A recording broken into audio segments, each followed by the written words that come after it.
호세아, 여러분들이 좋아하는 성경책이죠. 호세아는 그 페이퍼를 보시면은요, 고멜의 남편이었죠. 그리고 두 아들과 한 딸의 아버지로, 호세아라는 이름은 구원이란 뜻이에요. 호세아란 이름이 여호수아랑 같은 단어입니다. 그리고 호세아란 이름이 예수랑 같은 단어예요. 이후에 이제 넘어가면 아람으로 가면 예수 되는데, 자, 그가 언제 태어났고 어떻게 자랐는지 알 수 없지만 아버지가 부자라는 이름을 가졌다는 거에 와서는 좀 부유하게 살지 않았을까 추측할 뿐이고요. 그리고 그가 활동했던 시기는 멸망당하기 직전의 북이스라엘이에요. 나라가 멸망하기 직전에 가장 사치스러운 거 아시죠? 가장 타락한 거 아시죠? 그때에 활동했던 선지자가 호세아입니다. 겉으로는 동서무역로를 장악했기 때문에 멸망할 것 같지 않아 보였던 시기예요. 그러나 안으로는 윤리적 타락과 여러 가지 세속화된 종교로 인해서 내리막길을 걷고 있었습니다. 정치적 상황을 보자면은요, 아수르의 발흥과 쇠퇴와 밀접한 관련이 있는데, 이때는 아수르가 굉장히 복잡한 그 내란 및 음모 이런 것들이 만연했던 시기예요. 그러니까 당연히 이쪽에 관심을 가질 수밖에 없었어요. 그러니 세력이 늘어날 수밖에 없었죠. 그때에 자기들 잘난 줄 알고 하다가 멸망하는 그런 모습을 보여주는 게 북이스라엘이었고요. 종교적 상황으로는 그 밑에 있는 것처럼 바알 숭배, 종교 혼합주의로 안위와 이익을 위해서라면 어떤 것이라도 섬겼던 악한 시대다라는 것을 여러분들이 생각하시면 되겠습니다. 그리고 거기 보시면 하나, 둘, 세 번째 줄 보시면 기복주의, 맘모니즘, 어디서 많이 보시던 거죠? 기복주의는 사실 오늘날 한국 교회를 성장시켰던 원동력 중에 하나입니다. 그죠? 맘모니즘도 마찬가지고요. 그리고 여기에 하나 더 붙이자면 그 종교 혼합주의가 샤머니즘까지도 이렇게 해석이 될 수 있는데, 오늘날 한국 기독교는 거의 샤머니즘에 가까운 기독교와 비슷한 모습을 보여요.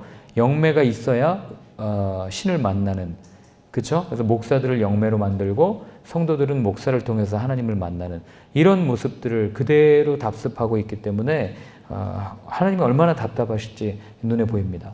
자, 호세아서는 여러분들이 잘 아는 것처럼 그냥 뭐 구조는 이렇게 보시면 되고요. 요거만 생각하시면 됩니다. 사랑, 용서, 회개, 회복. 여러분 같으면 뭐 여기 이제 젊은 분도 계시고 연세가 좀 있으신 분들도 계시지만, 젊은 분들 같은 경우는 나의 배우자라고 생각해 보시고, 그 다음에 우리 그 연세가 좀 있으신 분들이라면 내 사위 또는 내 며느리라고 한번 생각해 보세요.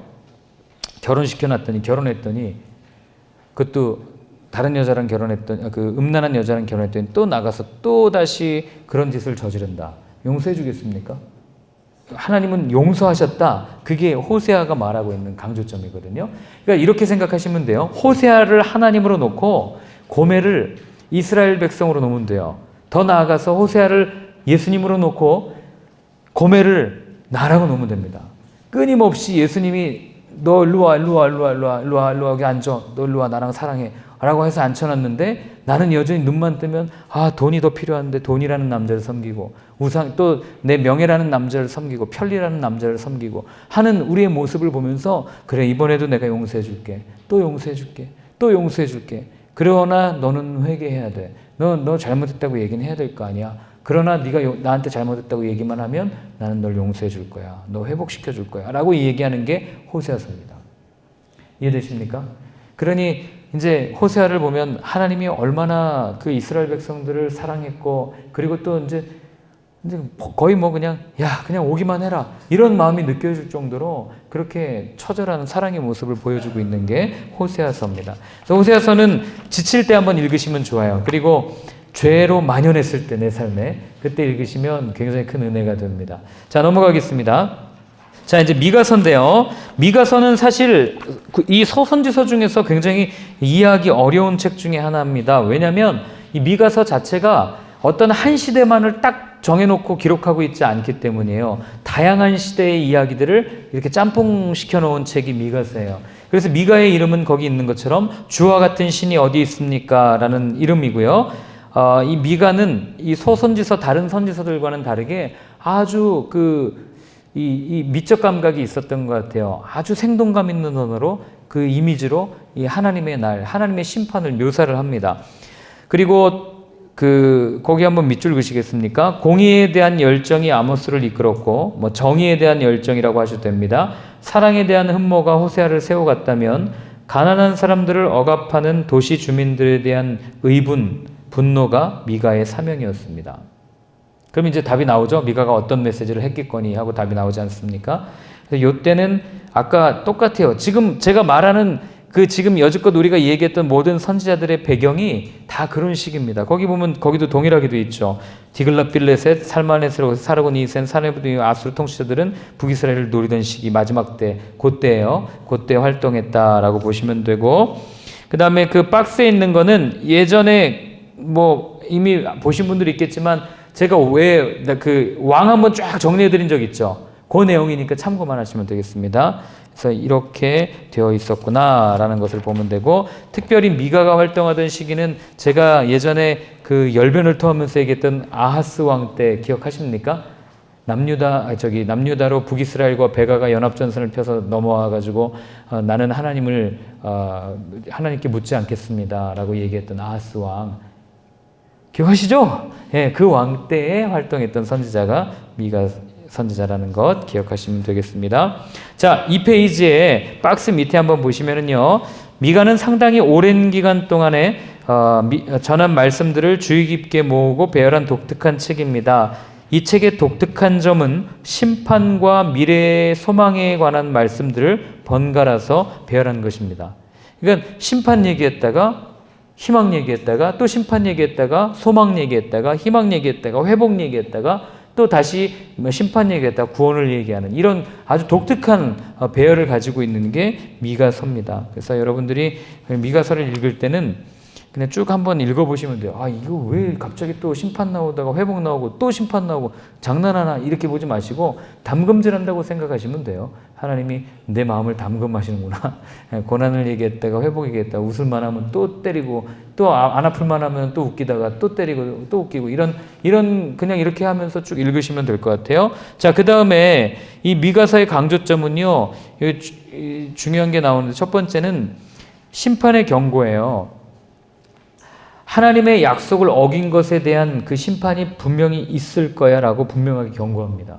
모든 예언서들이 마찬가지겠지만, 그런데 아까 얘기한 것처럼 미가는 이것을 이미지화시켜서 굉장히 생동감 있는 언어로 마치 심판이 진짜 내일 올 것만 같은 그런 말을 잘했던 건지 글을 잘 썼던 건지 모르겠지만 정말 왜 그렇게 사실처럼 말하는 사람도 있잖아요. 그렇게 말을 한 거예요. 그리고 그는 하나님의 말씀대로 살아가는 이상적인 사회를 또한 이 성경책 안에, 미가서 안에서 그려냅니다.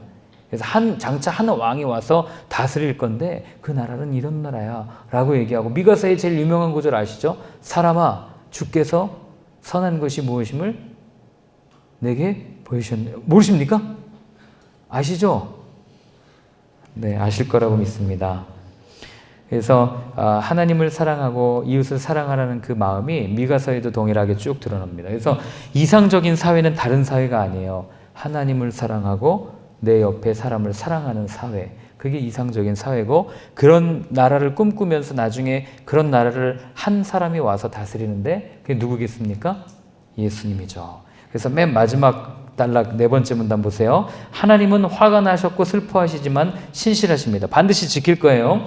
미가의 메시지는 하나님께서 약속을 지키신다는 것입니다. 이 선지자에게 허락된, 미가에게 허락된 이 환상, 이상적인 사회와 장차 다스릴 한 왕은 반드시 이루어지겠습니까? 안 이루어지겠습니까? 이루어질 겁니다. 언제요? 예루살렘에 그분이 태어나실 때요. 이해되세요? 미가서에는 메시아에 대한 예언들도 많이 나와 있다는 것 여러분들이 기억하시면 되겠습니다. 마태복음도 미가서의 메시지를 인용해서 쓰고 있어요. 자, 마지막입니다. 이사야서. 사실 이사야서는 66장인데 이거를 지금 한 5분 안에 다 끝난다는 게 말이 안 되지만, 그래도 이사야서는 굉장히 여러분들이 한번 깊이 읽어보실 필요가 있는 책이에요. 성경이 총 몇 권이죠? 66권이죠. 맞습니까? 이사야가 몇 장이죠? 66장이에요. 구약이 몇 권입니까? 39권 맞아요. 39, 27 하면 39권, 27권이잖아요. 이사야서가 이 구조를 그대로 써요. 그래서 66장인데 1장부터 39장까지는 남유다에 있었던 여러 가지 일들과 히스기야 왕에 대한 이야기들, 그리고 그 이후에는 이제 새로운 미래에 회복될 새로운 이스라엘, 그 다음에 뭐 여호와의 종의 노래, 이런 것들을 기록하는 책이 이사야서입니다. 그래서 그 뭐 앞페이지는 그냥 쭉 읽어보시면 되고요. 그 다음 장에 넘겨보시면 제가 3페이지에 보면 이사야가 도대체 몇 명입니까? 이런 얘기가 있어요. 이게 뭐냐면 많은 사람들이, 학자들이 이렇게 구분을 해요. 이사야가 적어도 3명은 있는 것 같습니다. 무슨 얘기입니까? 그랬더니 이렇게 단락을 져요. 1장부터 39장까지, 그 다음에 40장부터 55장까지, 56장부터 66장까지 문체가 달라요. 이해되세요? 문체가 다르고, 그리고 그 다루고 있는 내용들도 달라요. 그러니까 사람들이 생각할 때는 첫 번째 이사야는 진짜 이사야인 것 같은데 두 번째, 세 번째는 좀 아닌 것 같다. 어떻게 이때 일들을 이렇게 기록할 수 있지? 이렇게 생각을 합니다. 그래서 이렇게 나눈다는 것만 알고 계시면 돼요. 그런데 저는 그냥 한 사람이 다 기록했다고 봅니다. 한 사람이 다 기록했다고 보고 하나님이 충분히 다 하실 수 있지 않을까라는 저는 믿음을 가지고 있기 때문에 다 했다고 보지만 오늘날 다수의 학자들은 이렇게 단락을 져서 구분한다. 근데 중요한 거는 이사야가 몇 명이 이걸 기록했느냐가 중요한 게 아니라 이사야의 메시지가 어떻게 성취되었고 그리고 그 약속이 어떻게 실현되고 있는지를 바라보는 게 훨씬 더 중요하다는 것을 여러분들이 기억해 주셨으면 좋겠습니다. 자, 그 다음에 이사야서에는 그 역사서에 나왔던 여러 가지 정치적 외교적 사건들이 있어요. 7장에 보면은 그 아하스 왕 때, 그때 왜 제가 열변을 통해서 했던 그 아하스 왕 때 이야기가 여기 기록되어 있어요. 그 북이스라엘과 그 아람 연합 동맹군이 쳐들어올 때 아하스가 했던 일들 여기 있고요. 그 다음에 20장에 보면은 이집트와 동맹을 맺으러 이제 가려고 하는데 그때 이사야가 벌거벗은 몸으로 다니면서 이거 필요 없다라고 했던 게 이때 나오고요. 그 다음에 36장과 37장은 이 36장부터 39장까지가 히스기야에 대한 이야기인데 히스기야 그 아수르 군대 포위했을 때 하나님 앞에 성경책 펼쳐놓고 기도했던 것들 역사서에서 읽지 않았습니까? 그 얘기가 동일하게 계속해서 나온다는 것. 그리고 히스기야 병든 거 나오고요. 마지막에 히스기야가 바벨론의 그 국가 기밀을 다 알려준 것. 이렇게 해가지고 1장부터 39장까지 다 이렇게 정리가 된다는 것 기억해 주셨으면 좋겠습니다. 우리가 그리스도인을 살다 보면 늘 고민하는 것 중에 하나가 하나님이 콜링하는 사람들은 목사나 선교사나 뭐 이런 사람들이지 나랑은 상관이 없다라고 생각할 때가 참 많아요. 그리고 많은 교회들이 특히 보수적인 교회로 가면 갈수록 이 직분에 굉장히 큰 의미를 둡니다. 그래서 평신도는 평신도고 성직자는 성직자야 이렇게 그냥 얘기를 해버리거든요. 평신도라는 말을 별로 좋아하진 않지만 그런데 성경을 보면 그렇지가 않다는 거예요. 하나님은 제사장도 불렀습니다. 왕도 불렀어요. 일반 농부도 불렀어요. 그리고 일반 사람들도 불렀어요. 거기다가 누구죠? 아브라함. 여러분, 아브라함이 믿음의 아버지잖아요. 믿음이 좋아서 불렀을까요? 우상 숭배했어요. 우상 숭배하던 사람 그냥 하나 불러낸 거예요. 제가 말씀드리고 싶은 게 뭐냐면 하나님의 부르심은요. 차별이 없어요. 저를 부르셨던 하나님이 여러분들을 분명히 부르시고 계실 겁니다. 그런데 그 부르심을 어떻게 확인하냐? 하나님이 부르실 때 모든 공통 가운데 특징이 하나 있는데 그게 뭐냐면 나를 완전히 정말 쪼그라뜨려 놔요. 하나님이. 그 얘기는 뭐냐면 어제까지만 해도 내가 의지하고 있던 것들, 내가 자랑스럽게 여기던 것들을 굉장히 하나도 못 쓰게 만들어 놔요. 그러니까 수치스럽게 만들어 놔요. 어디 가서 고개를 들 수 없을 정도로 만들어 놔요. 왜요? 그래야 하나님 보니까요. 이해되십니까? 이사야 부를 때도 마찬가지예요. 우시아라는 왕 제가 한 3-4번 얘기한 것 같아요. 얼마나 대단한 왕이었어요. 이 왕을 통해서 이사야는 하나님이 세우신 왕이고 이 왕을 통해서 우리는 다시 한번 부흥할 거야 라고 꿈을 꿨던 사람이 이사야였어요. 귀족이었거든요. 역사관이었거든요. 그런데 이사야를 하나님이 부르실 때 6장 1절에 뭐라고 그래요? 우시아 왕이 죽던 해에 이렇게 부른다고요. 그 얘기는 이사야가 꿈꾸고 있던 모든 것들을 다 하나님이 제거시킨 후에 이사야를 부른 거예요. 아브라함 부를 때는 안 그랬습니까? 너가 살고 있는 그 당시에 이주한다는 건 쉽지 않아요. 유목민이 아닌 이상. 근데 너가 살고 있는 그 모든 땅을 떠나라는 거예요. 어디로요? 내가 너에게 보여줄 땅으로 해요. 보여준 땅이 아니에요. 이해되세요? 그러니까 아무것도 본 게 없어요, 지금. 그냥 가라는 거예요. 아니, 하나님, 나 여지껏 다 터져냈고, 뿌린 돈이 얼만데요. 집 산 게 얼만데요. 아, 그런 걸 상관하지 마. 그냥 가. 그럼 그냥 간 거예요. 아브라함이 쉬웠겠습니까?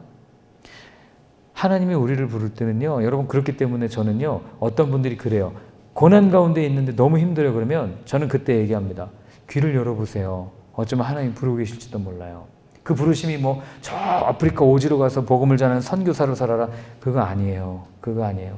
여러분이 이미 선교사예요. 여러분 직장으로 이미 파송됐잖아요. 여러분 가정으로 이미 파송됐잖아요. 그죠? 가정에 가면 아무리 같이 믿는 사람이 있어도 얼마나 왼수 같은 사람들이 많아요. 그 사람들 사랑하라고 여러분들 붙여놓은 거예요. 마찬가지로 여러분들의 직장 가운데 갈등이 있고 고민이 있고 어려움이 있으면 그때요, 귀를 여셔야 돼요. 하나님, 저 영혼을 나한테 붙여주시려고 이런 갈등을 주신 거예요? 이렇게 물어보셔야 돼요.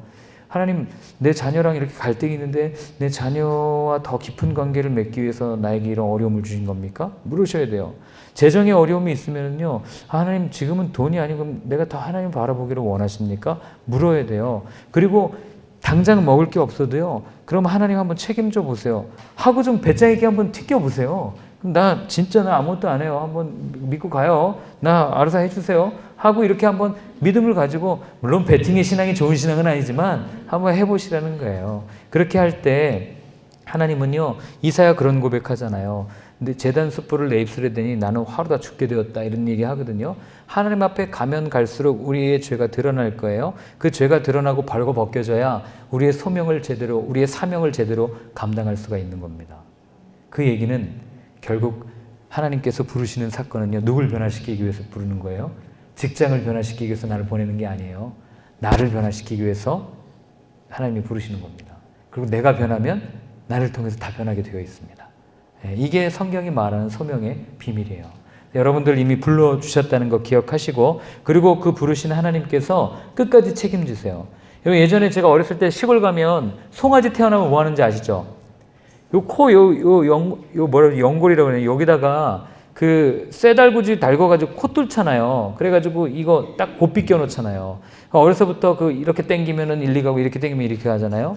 저는 그렇게 얘기해요. 이미 한번 예수님께 이렇게 콜링 당한 사람은 곱비 끼인 존재라고 생각해요. 여러분 어디로 가든지 하나님 그 곱비 놓지 않고 있어요. 가고 싶은 데로 한번 가보세요. 코만 아프죠. 안 그러겠습니까? 그렇기 때문에 어려울수록 힘들수록 귀를 여시고 그분의 뜻을 물어보세요. 그러면 안 들려요. 맨날 기도하라고 하는데 기도해도 안 들려요. 들려요. 어디서 들려요? 제가 오늘 선지서하니까 선지서에서 답을 드릴게요. 선지서가 아니죠. 역사서에서. 여러분, 누구예요? 엘리야가 하나님 어떻게 만나요? 기억나십니까? 천둥 소리 가운데 만납니까? 아니죠. 큰 바람 가운데서 하나님, 야! 이러고 나타나요? 아니잖아요. 다 지나가요. 그 얘기는 뭐냐면요. 우리가 바라는 어떤 집회, 화려한 집회 또는 예배 또는 어떤 찬양, 어떤 훌륭한 여러 가지 일들, 그거 다 지나가고 나서 아주 세미한 음성으로 하나님 임하십니다.